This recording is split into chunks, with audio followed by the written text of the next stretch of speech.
The poor old dear on the left is me in my 60s on a high carb, typical standard diet.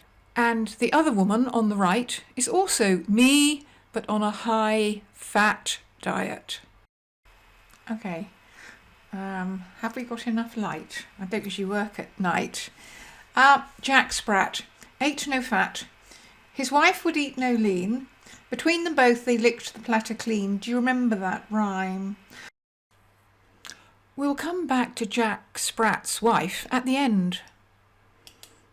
So let's chew the fat with Ken and Zoe.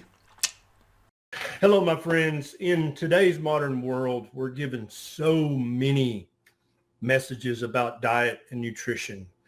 And from the mainstream media, predominantly, those messages are saturated fat is very bad, very dangerous, and you should avoid it. And fiber is very good, and you're not eating enough of it. And so today I have the honor and the pleasure of having Dr. Zoe Harcombe with me here today from across the Atlantic Ocean. Zoe, welcome. So glad to have you. Thank you very much for having me. Well, it's a pleasure. We want to start with fat or fiber or the interconnectedness of big food, big government, big pharma. I think fat, because if I just pick up on the connection with obesity from the introduction, as I was seeing obesity rise, being a mathematician, being logical, for something to change, something must change. So I was then fascinated by what has changed. And I started looking at numbers. So I would say the classic argument is people have got fatter because we're eating more and we're doing less. So I looked for the UK at the intake of calories over a period of time during which obesity has started to explode, and we'd actually been eating less. And I looked at activity and we'd actually been doing more. I mean, when I was younger, nobody was cycling, nobody was running marathons, nobody was doing all this ultra stuff. They weren't doing yoga and jogging, and they just weren't. So I started becoming interested in what could have caused the obesity epidemic. And she has a point. My childhood was in the 50s. And, we ate, what did we eat? Beef dripping, lard, meat and 2 veg. That's right, the gym, the sauna. No, we never went to the things like that. Don't think they existed. Well, maybe they did, but only for rich people. And I'm sure my mother died thinking that yoga was some kind of yogurt. Look, we all look the same. Look at our arms. Same shape, same size. Me and my friend didn't want our photographs taken. Look at us scowling. there's a brilliant chart from N. Haynes which shows obesity in the US taking off between about 1976 and 1980. It's literally like an airplane taking off. Everyone will know the chart. So you look at that inflection point and you say, what happened then?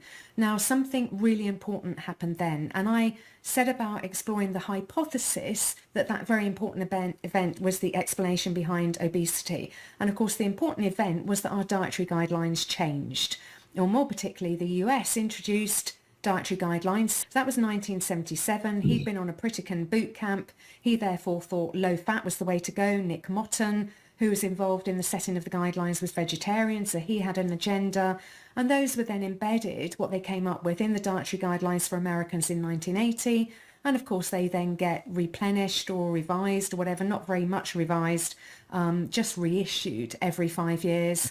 And they become more and more plant-based. And it's basically eat plants, don't eat animals, eat carbs, don't eat fat, eat low fat, eat high carbohydrate. And obesity took off then. So until somebody can give me a better explanation, I'm pinning myself to the explanation that our dietary guidelines have caused the epidemics of diabetes and obesity.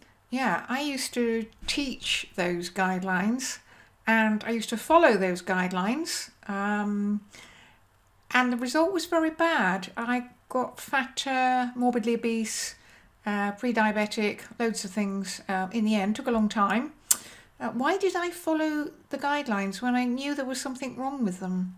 I don't know. Why do we follow things that are wrong?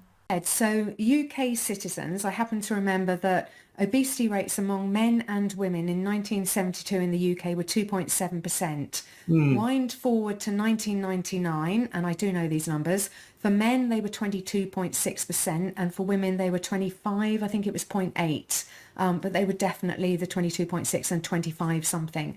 So we pretty much tenfold increased obesity.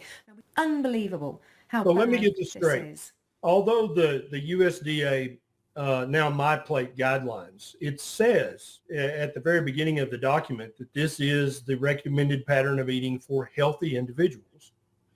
You're saying that all the research that went into forming these guidelines was not performed on healthy young people. It was performed on elderly male people who had already had a heart attack. That's where the majority of the research came from.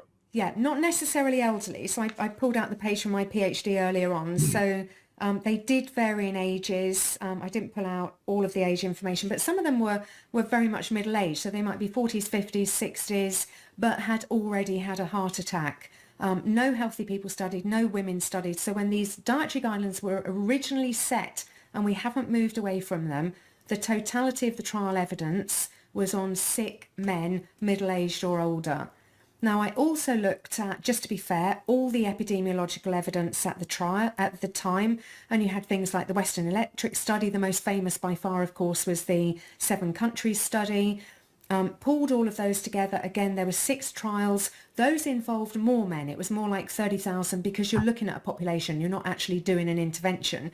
You're just trying to look at associations between mortality and fat intake, or coronary heart disease mortality and saturated fat intake. And not many people know this, but of those 6 studies, none of them found anything against total fat whatsoever. One of them found, which is the 7 countries study, Keyes said, I think there's an association between saturated fat, cholesterol in the blood, and coronary heart disease. But when you read the 7 countries study for what Keyes actually thought was saturated fat, because our nutrition knowledge wasn't as good at the time, he would refer to things like cakes and ice cream as saturated fat. Well, don't blame the fat, don't blame the butter in the cake for what the sugar and the flour did. What evidence do we have available now? We have a few more trials, the Women's Health Initiative, the Minnesota Coronary Survey. Some healthy people started to be included, some women started to be included. Pull all the evidence together and guess what? A big fat zero yet again. And the same for the epidemiological evidence. I'm going to read what's on the screen here.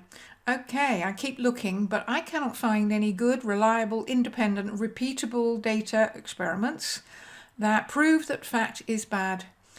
It does not make evolutionary sense to me. Trust me, I did biology and anthropology. I can find studies that say that. I can see plenty of headlines screaming that fat is bad.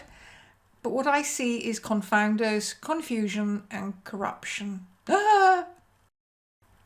On screen now is the National Health Service My Plate. Got the older one on the left and today's version on the right, which is slightly less bad in that the protein seems to be a little bit more protein. But I mean, just pause it, have a look at it. It's really heavy on the carbs. Interesting website to go to. It's the American Dietary Guidelines going back over many years. Okay, from 2000, pretty pictures. I think we've got bread, chips, French fries, beans, pasta, waffles, rice, cereal, looks like processed cheese and a burger and a piece of chicken or piece of broccoli.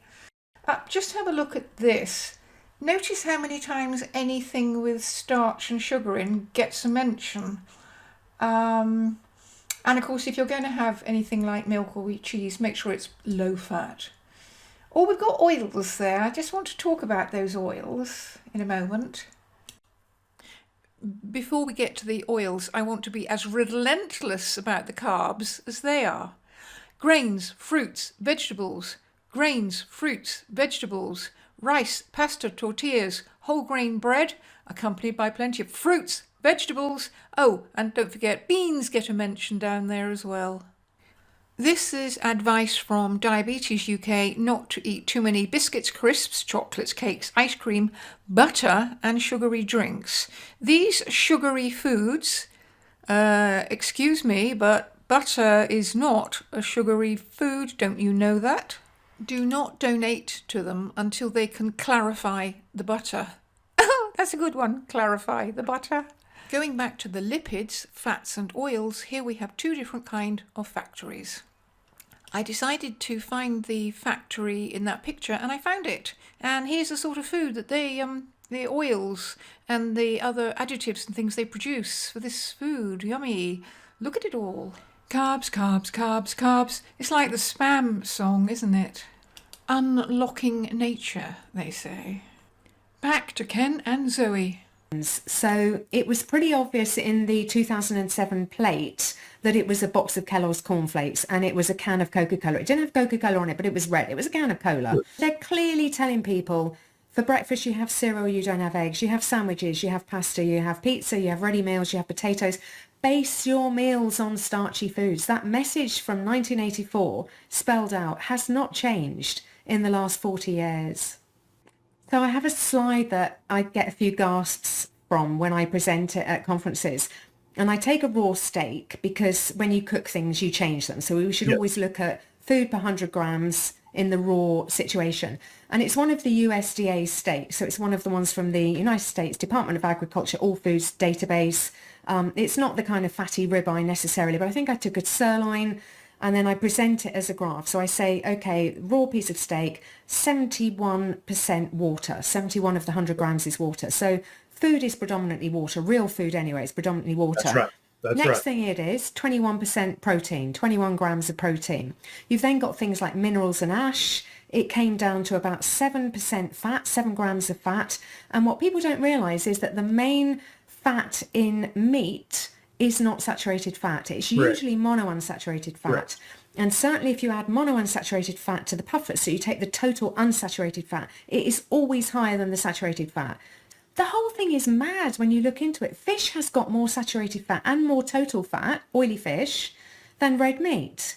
But they tell us oily fish is good for us and red meat is bad for us. Exactly. End of part 1 with Zoe and Ken, but there's something I want to check out. I'm a former pre-diabetic fatty, yes? So I went to the NHS and I thought, well, I'm going to say, okay, I'm pre-diabetic, what should I eat?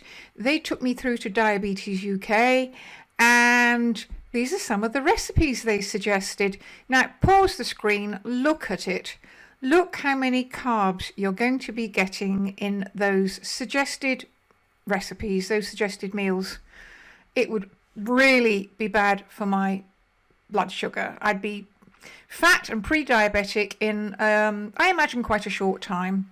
Pause here as well. You can see I'm up to a running total of 162.6 grams of net carbs, and I haven't even had dinner yet. And here we have the NHS, the National Health Service, on fat, the grossly distorted facts. Too much fat in your diet, especially saturated fats, can raise your cholesterol, which increases the risk of heart disease. Well, A, not proven. B, wait a minute. That looks like some sort of carbohydrate batter frying in seed oil. Well, I'm going to finish there and leave you with Jack Sprat's wife. Clearly, this woman was not keto. I think she'd had her nose in the grain bin along with the rats. What do you think? Right. Okay. As Professor Ben Bickman says, don't fear fat. Yeah, okay. We'll stop here.